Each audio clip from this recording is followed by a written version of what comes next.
Pourquoi est-ce que c'est encore le bon moment et bientôt plus le bon moment pour commencer One Piece? Je vous explique tout de suite et sans aucun spoiler dans la vidéo, vous inquiétez pas. Dans One Piece, on a eu des révélations marquantes petit à petit au fil de l'aventure, mais là, on commence à rentrer dans le dur. Luffy, encore une fois sans vous spoiler, arrive dans un arc, arrive sur une île où il va avoir d'énormes révélations. Et si vous voulez pas vous manger ces révélations en spoiler avant de commencer l'œuvre, je pense que c'est le moment de commencer. Parce que quand je vous parle de révélations, c'est vraiment des grosses révélations. Sur l'arc précédent, on en a eu des monstrueuses. Toutes les semaines, je faisais des vidéos pour parler des chapitres, et dans chaque chapitre, on avait des dingueries. Et ces dingueries, vous allez les avoir dans l'animé prochainement. Donc tous ceux qui sont animés only, vous allez comprendre de quoi je parle. Vraiment, vous allez comprendre les claques semaine après semaine.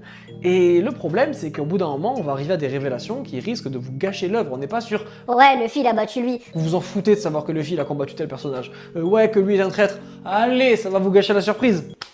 Mais par rapport au reste, c'est rien. Là, on parle de dingueries qui changent le monde, qui changent la compréhension, qui changent vraiment la vision du monde de One Piece, que vous allez peut-être vous manger en spoil, parce que les gens vont en parler normalement. Et je fais peut-être partie du problème aussi, en faisant des vidéos sur internet.